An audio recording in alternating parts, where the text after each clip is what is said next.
Greetings and bienvenue, Midnight Crew. Thank you for returning to this broadcast, and welcome to new viewers joining us for the first time.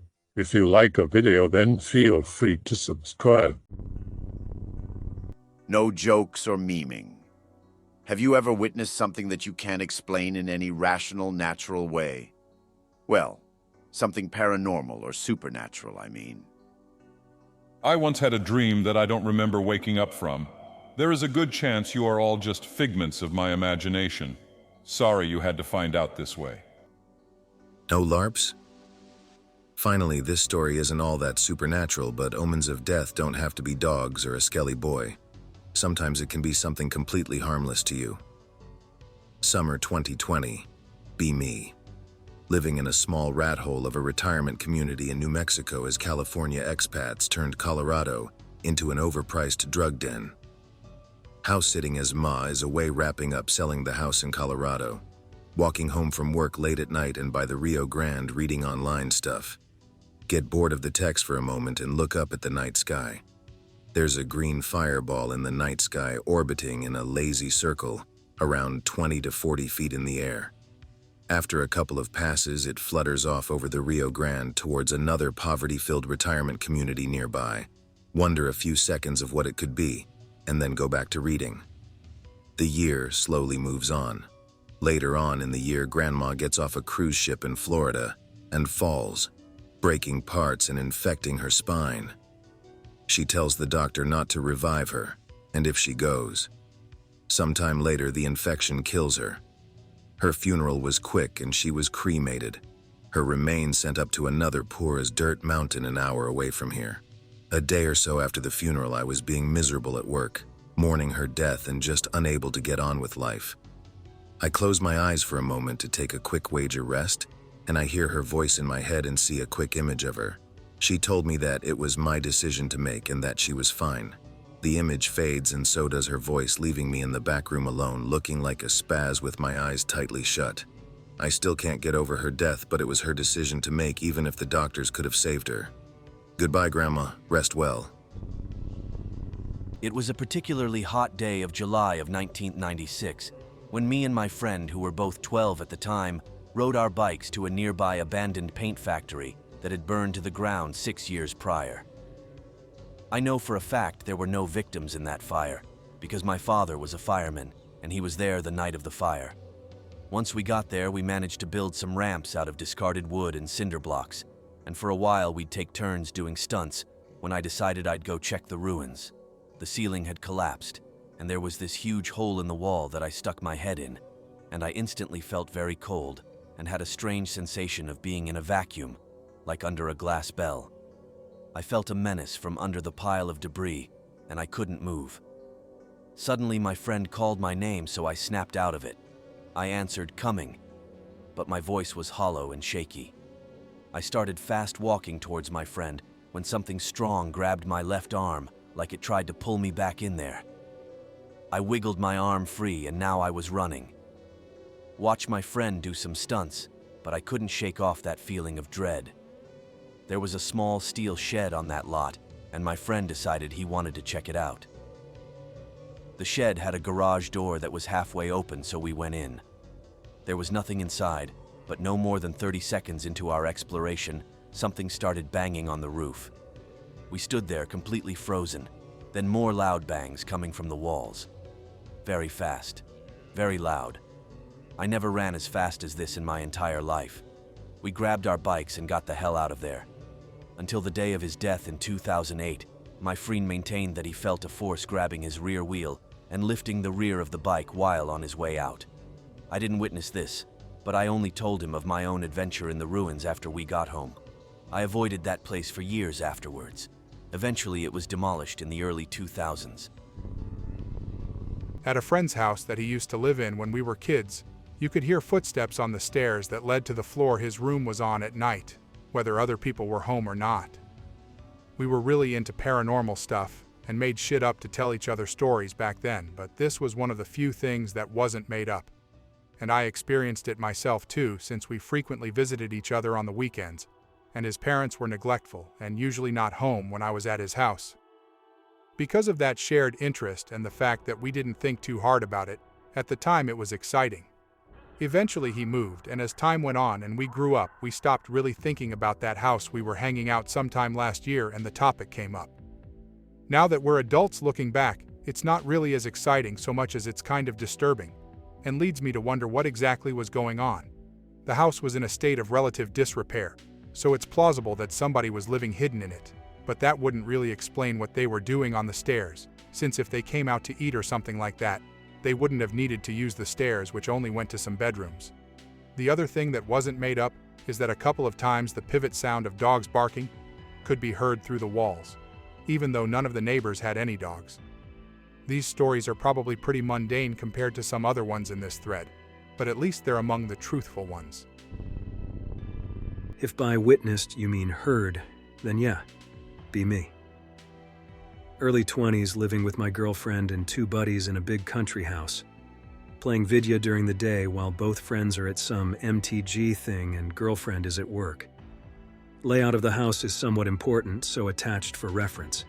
Hear someone moving heavy furniture upstairs, like metal furniture dragging across the floor. Go up to investigate. Nothing. Hours pass, hearing full-blown conversation between two people in whispers. Call the police. Call my girlfriend and friends. Stand outside the door. Police come and search all of the houses. Find nothing. Look like an idiot. Well, you're pretty secluded out here, and if you didn't see anyone coming or going, it's just your imagination. Chalk it up to being spooked while being alone, whatever. Hours pass, and nothing happens. Buddies come home and set up to play vidya in the living room. Play vidya with them and chill out. Tell them the spooky whatist, and they laugh at me. My girlfriend comes home an hour later, and we curl up for bed. Both friends are still in the living room. Suddenly, I hear the moving furniture sound again. We all hear it. Everyone goes upstairs to investigate, and nothing. Everyone is on edge now. All four of us go into my room, adjacent to the stairs, and sit around bullshitting. Suddenly, a huge crash from upstairs. I jump up and slam my door shut with us all inside my room. We hear what sounds like someone in a full suit of armor running full speed down the stairs. Metal clanking, booming, rapid, steps. There is another huge crash outside of my bedroom door. This all happens in the span of 3 seconds. And then silence. We wait for what feels like several hours and all creep out of the room to go investigate. Nothing. This still comes up every once in a while, and we laugh about it, but damn. No explanation whatsoever. Be me, age 25. On-call IT support for our local school. Get called in. Staff want me to look over security footage of 2 separate incidents.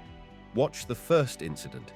Teacher walks into classroom in the morning to prep the classroom before school starts.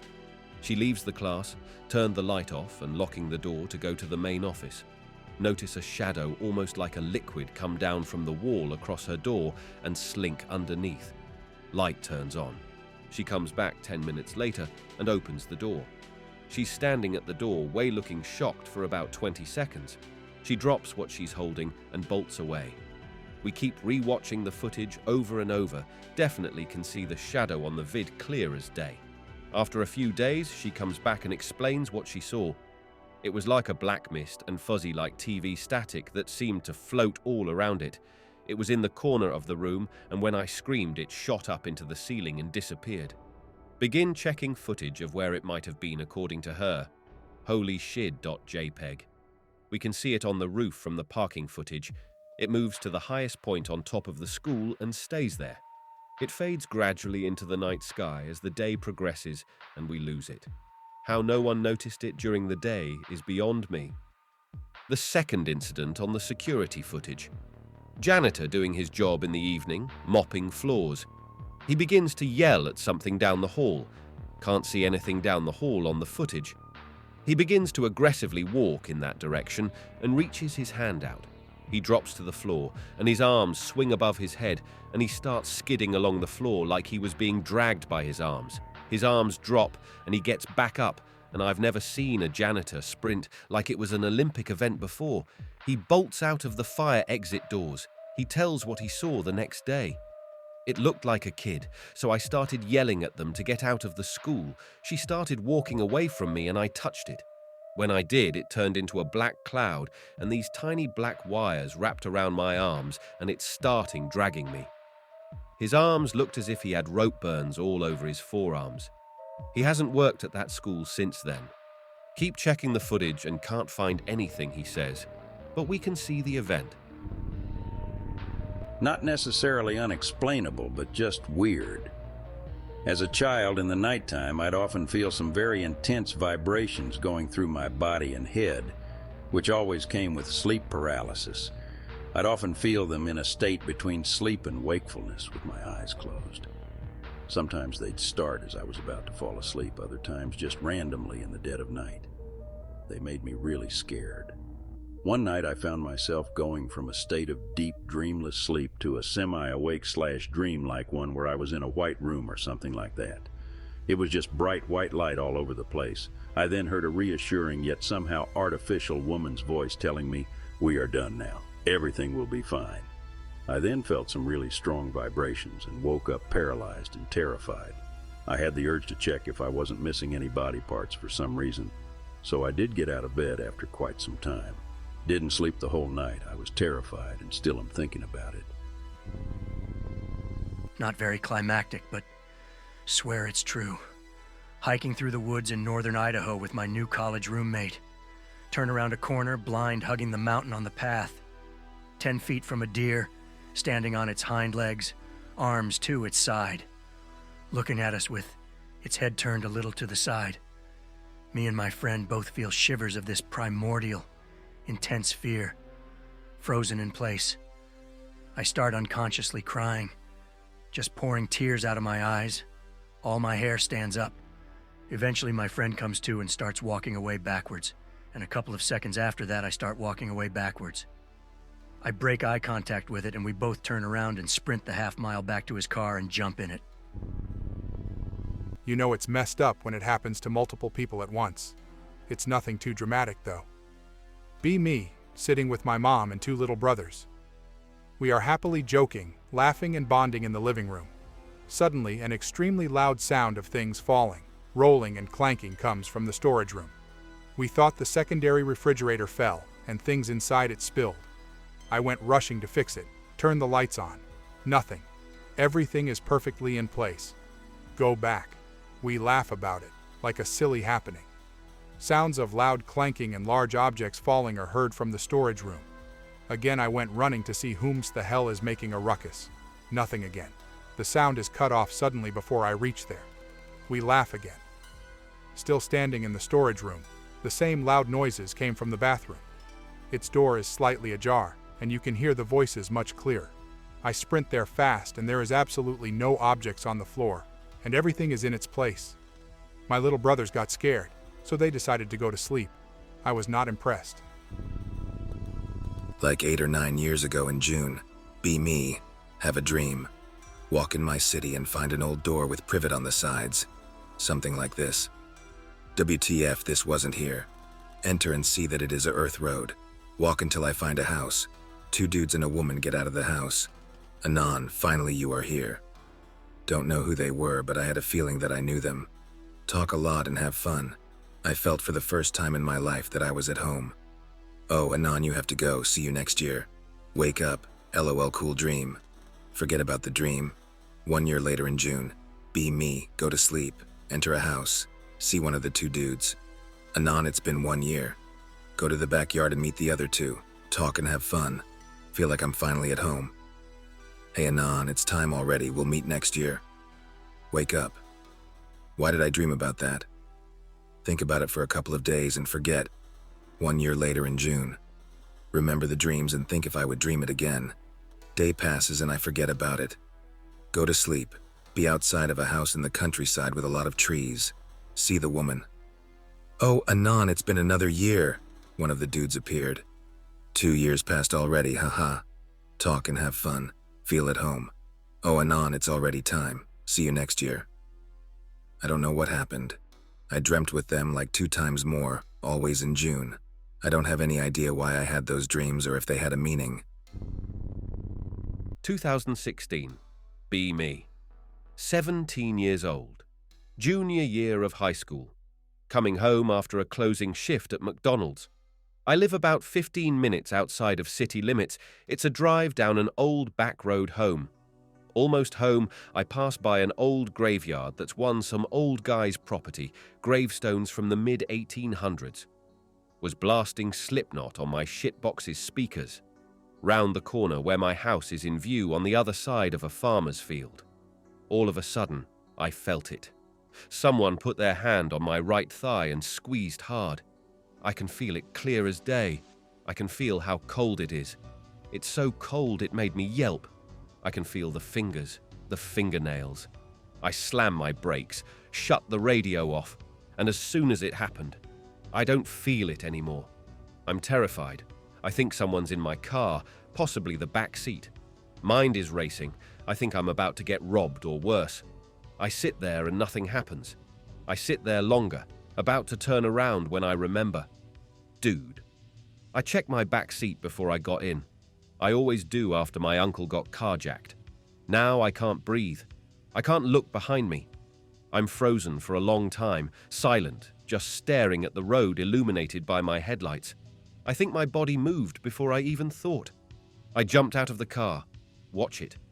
Slowly roll down the road until it veers off in a shallow ditch on the right side. I run over and throw my back doors open. Nothing. I look all over the car. Nothing at all. Without saying anything or even having a single thought, I quietly get in my car, back it out onto the road, and silently drive home. When I pull up to my house, I sit in my car for a long time, just thinking and thinking. At this point, I fully realize what happened, or at least I realize that I can't explain what happened. Eventually, making my way inside, my mum sees me and immediately asks what's wrong. Anon, why are you home late? What happened? You look like a ghost. Immediately go to bed when I get home. You'd think I'd have trouble sleeping, but no. I pretty much instantly fell asleep when my head hit the pillow. Have a really vivid dream. It goes like this. I'm sitting at a train station. It's filled with people, but I can't make out their faces, or maybe I don't look. Hear someone shouting. The crowd seems to part. I see a young-looking woman sitting on a bench, around my age, I think. She's very pretty, but also wearing what looks like a white dress. Has anyone seen my fiancé? Why can't I find him? She keeps saying this over and over. For whatever reason, I go over and sit down next to her. She turns to me. Please, sir, help me. Do you know where my husband is? I try to speak, but all I do is stare. You have to help me. I'm supposed to be married today. She starts sobbing. Then I feel it. I look down, her hand. Neat red nails with a ring on her finger. It's resting on my thigh. I look up and her expression has changed from sadness to anger. I feel her grip my leg so hard her nails dig into my skin. I try to scream. Nothing comes out. It seems like I sat there for years, just staring into her sad and angry eyes, unblinking. Beep! Beep! Beep! My alarm clock wakes me up. I'm covered in sweat. I feel exhausted. So I walk into the kitchen where my mom is making coffee. Tell her I feel sick and think I caught something at work last night. She lets me stay home from school. Eventually she leaves for work. I sit there for a long time thinking about everything. About what happened in the car, my dream. I get out of bed and decide to try something. Drive back down that road and pull into the old man's driveway where the graveyard is. Try to read the headstones. They are badly damaged. I find it. Agnes Swain, 1861 to 1877. Bride-to-be. Finally had an oh shit moment, but instead of being freaked out, I just felt really sad. I gather some wildflowers growing on the fence and leave them on her grave. I have never been able to explain what happened that night. Before then, I'd browse X for a good spook from time to time, but after that night, I'm sure of it. Ghosts are real dudes. Maybe not spectral Ghostbuster style, but there has to be something. I never read those gravestones prior. There's no way I would have known a young woman was buried there. Not to mention she was supposed to be married before she died. After that, I would stop by and leave flowers on her grave every so often. The old man who owned the property was very old, so I'd mow his lawn and the graveyard to keep it looking neat until I moved away a couple of years ago. Have you ever tried to know what happened? Did she jump in front of the train that day? No, I asked the old man who owned the property, and he said he inherited the land from his late wife. It was a relative on her side, and he has no idea how they died. My mother often has a recurring dream about her dead brother, Chris, my uncle. He died before I was born. She says they're always either at a train station or a bus stop. She sees him and keeps yelling his name, Chris, Chris. But he never hears her and disappears into the crowd boarding the train or bus. She had the same dream when my grandma died, but only the dreams changed to her mom and brother, both boarding the train bus while she's yelling their name. I asked her what she thinks it means, and she said she thinks it has to do something with trains or bus stations being a location of travel, moving from one place to another, so I guess she interprets it meaning they're moving on from life into the afterlife. The explanation makes sense to me anyway. I've had dreams of my grandma for years after she died. In my dreams, she was always in her kitchen, and I would talk to her, but she would never speak. Over the years, the dreams shifted from that to where I'd be in the house, and I'd know she'd be upstairs, but I'd never actually meet with her.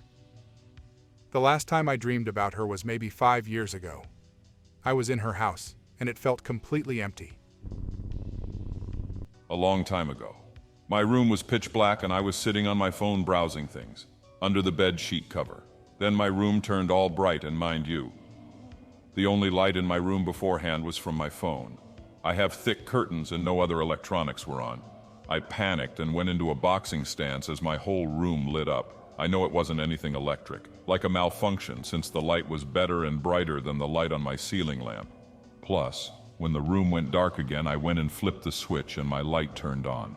So the light just happened by itself. I also heard a machine working outside my window and then quickly leaving. I only heard the machine once my light went back to black and dark. I know the light wasn't from any natural source I have ever seen, since I removed my drapes once and let the sunlight from the sun shine inside my room. It wasn't as bright and good as the light that night. I believe it was some artificial light myself, and in my mind, I was preparing for a fight with gray aliens. I don't know why. I now sleep with my sword each and every night, just to be safe. That's all I got. I hope that you enjoyed tonight's broadcast. If you enjoyed tonight's story, then please subscribe to the channel, as more Greentext will appear daily. A new broadcast will appear when the clock strikes midnight Central Time.